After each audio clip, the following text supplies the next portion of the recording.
таҳвилоти Тоҷикистону ҷаҳонро аз студияи марказии радиои Озодӣ аз шаҳри Прага тақдим мекунем. Шалои Гулхоҷа ҳастам. Салом. Дар барномаи хабарии 27 сентябр ин мавзӯъҳоро дорем. нокарда гунаҳгор ва ё чӣ гуна як сокини ноҳияи Ёвон дар пайи мушту лагади милисаҳо ҷурмеро ба гардан гирифт, ки содир накардааст. ранги мерседес мекунем, гуфт қобил меша гуфт. ранги мерседес мекунем, гузи мерседес меҷиқи куам хеле.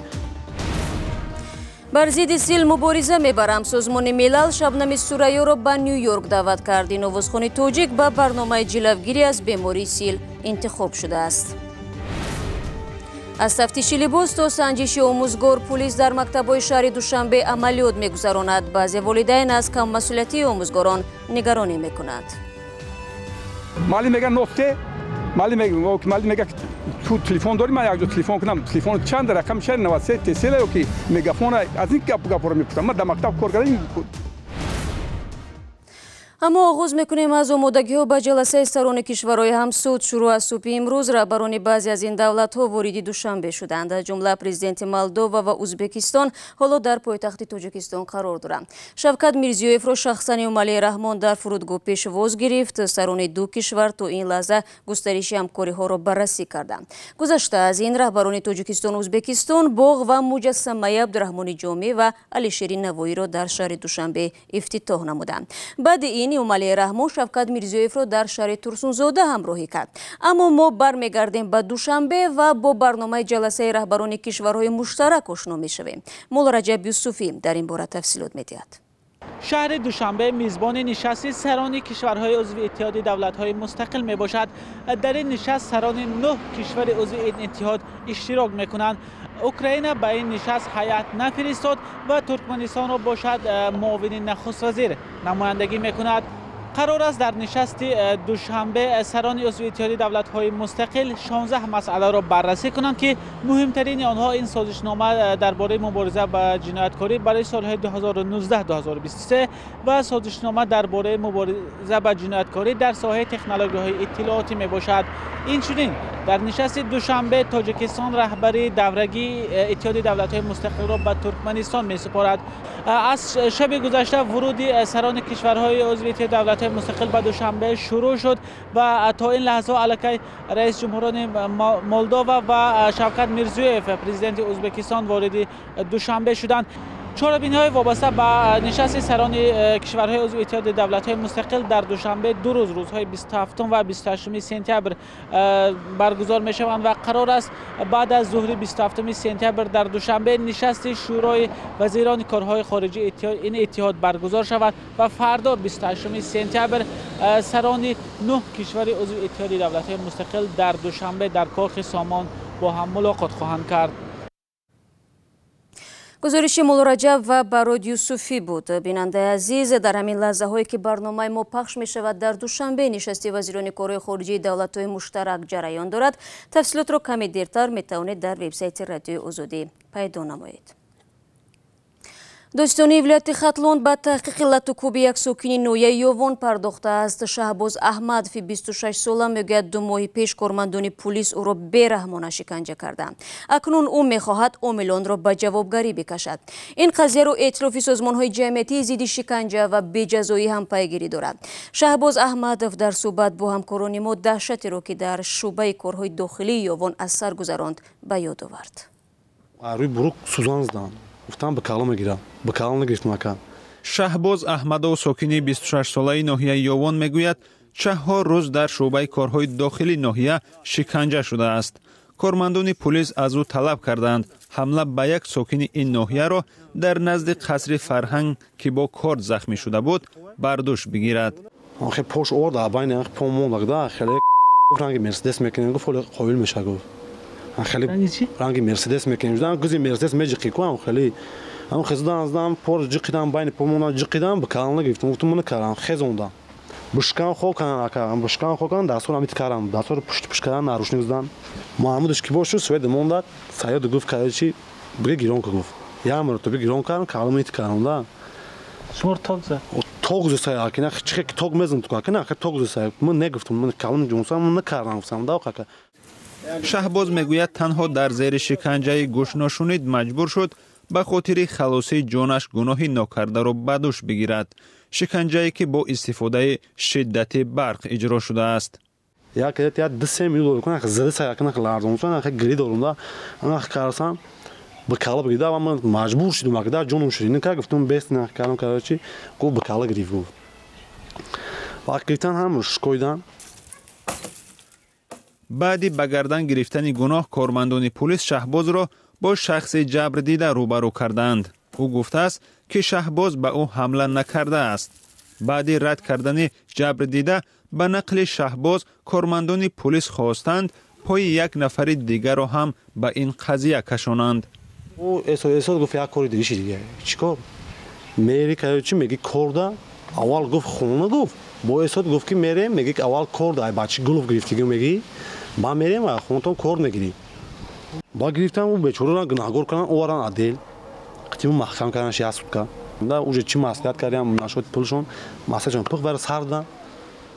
شهباز احمد او را 16 ایول میلیسای ناحیه یوون بازداشت کردند و او روز 20 ایول بعد دست افتادن جنایتکار واقعی آزاد شده است. شهباز نسبت بدرفتاری کارمندان پلیس به مقامات ناحیه یوون شکایت کرد. دادستان ناحیه از آغاز پرونده جنایتی علیه کارمندان پلیس خودداری نموده است.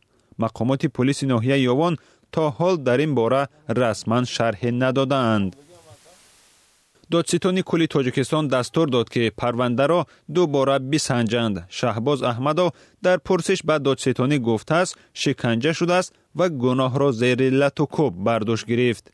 پروکورور گنرالی هم فایل کارمون رفتیم پروکورور گفت که میگیرون گفت سود میکنم شو گفت هیچ نشیده خویا که چی هم نقل ترش با کارم کردم که وای نخلفای خیلی وای نخلفای خیلی ایش خیس گفت که کارچی بگیر دیگر راست که دیگر کنه چیکار چی فایل کنه بگیر محکم کنه سود کنه چیدا مو وقت مخش اون نکبر سود میکنم یک مخشیده که به خدا قسم باور میکنی حال نه همه رو فایل کارگان نه هیچی حال کار کرده سرن هست حال هر سه هم عدل که با وقتی احمد و شاهد و جبردیده حادثه به بیگناهی او پایفشاری کردند. احمد امید دارد که خادمان پلیس ناحیه یوون برای شکنجه جسمانی و روانیش جزا میگیرند.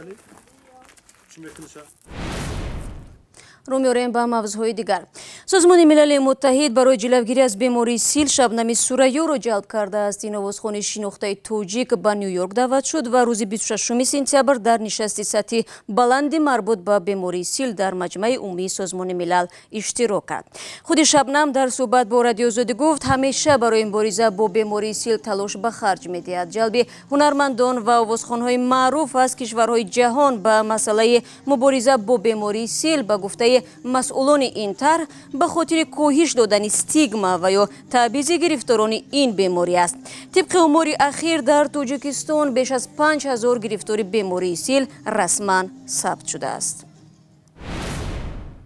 شما برنامه خبری رادیو آزادی را تماشا دارید. مدیران مکتب‌ها در دوشنبه موظف شدند که مقامات را درباره حقوق ویرانکنی‌های خوانندگان خبردار نمایند. در عکس حال مجازات خواهند شد.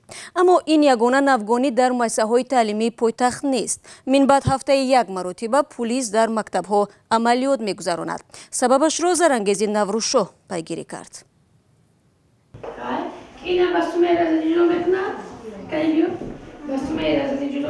دیگر هر پنجشنبه بیش از 500 ملیسا مکتب‌های شهر دوشنبه را تفتیش می‌کنند.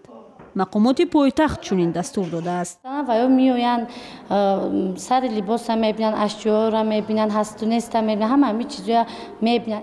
مقامات می‌گویند هدف کم کردن جنایتکاری نورسان است. به قول آنها یک سال اخیر 10,000 نابالغ قانون را پایمال کردند. برخی از آموزگاران این را پدیده مثبت می‌دانند.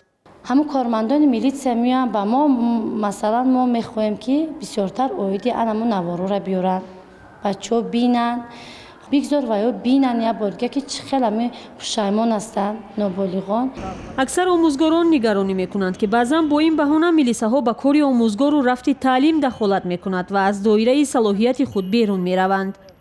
ба гуфтаи онҳо гоҳо милисаҳо шурӯъ аз дафтари синф то барномаи таълимии омӯзгорро ҳам тафтиш мекунанд ки ин масъулияти раёсати маориф аст. омӯзгорон мегӯянд ҳузури доимии милиса ба равони кӯдакон низ бетаъсир намемонад ва мартабаи устод пеши шогирдонаш мекоҳад.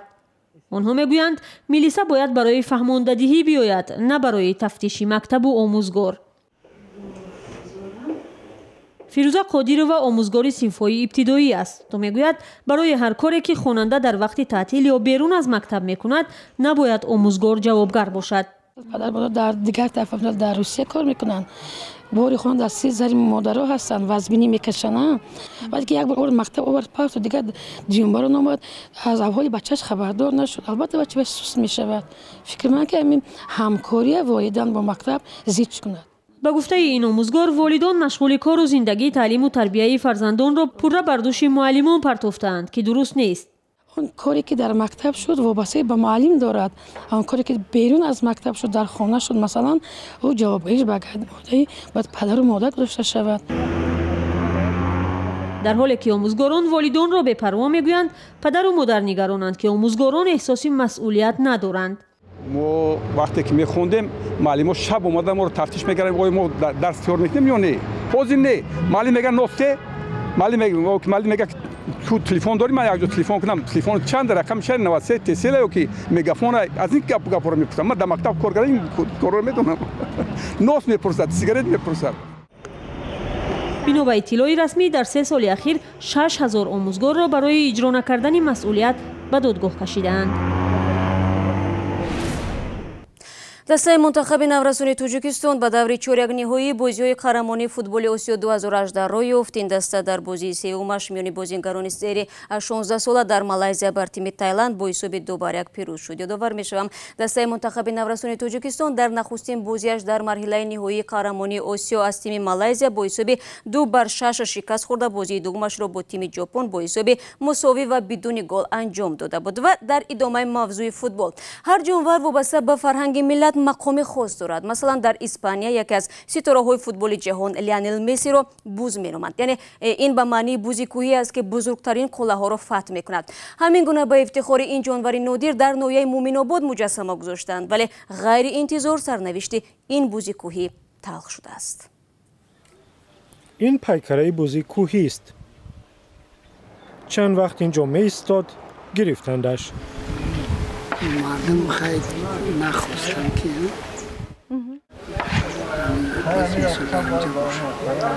2 сол пеш дар маҳаллаи Абдулло Давлатов дар ноҳияи Мӯъминобод бо харҷи 10,000 сомонӣ дар ҳамин ҷо тандиси бузи сибирӣ, як ҷонвари сокини кӯҳистони ноҳияро гузоштанд. баъд аз ин ба ҳукумати ноҳия арзу шикояти зиёд рафт.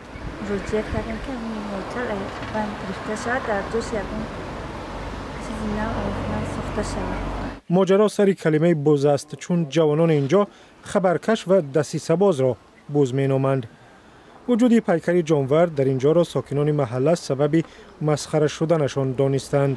ҳамин ҷавоно иш ба иш гузари бузург гуфта шикоят мекарданд. иш мисол нисбат чихел танбеҳ меган, чихел ҳамин мекардан, ҳамин ҷавонода маъқул наомад. аввал 2 шохи бузро шикастанд, аммо гунаҳкоронро наёфтанд. сокинон даст доштани ҷавонони маҳалла ба бадрафторӣ бо ҷонварро қатъиян рад мекунанд. фарзанди бетарбия надоштем ки ҳамин кора таклор кунад ё ки ҳамин кора рафтор кунад. ира касе кард ки ҳеч кана фаҳм. ҳукумати Мӯъминобод муроҷиати мардумро имсол қонеъ кард ва пайкараи бузро ба амбори идораи коммуналии шаҳраки Мӯъминобод бурд. бархе ин корро бефарҳангӣ медонанд ва аз гирифтани пайкараи буз таассуф мехӯранд. аммо бузам ягон чӣ надошт. мисол як чиро нишон зебогии ҳамин табиати моро нишон медод. ҳукумат ба дӯстдорони фарҳанг ва табиат ваъда дод пайкараи бузро дуруст мекунад ва дар маҳалли 40 духтарон мегузорад, ҷое ки бузҳои кӯҳӣ сукунат доранд. با امید آنکه رمزی طبیعت زیبا دیگر چنین خور نشود و مهر و محبت دلها را گرم کند میرسیم به فرجام برنامه امروز. فردا صبح بر وقت تماشای نوید بامدادی را فراموش نکنید. تا برنامه فردا خدا نگهدار هر یک شما بیننده عزیز باشد.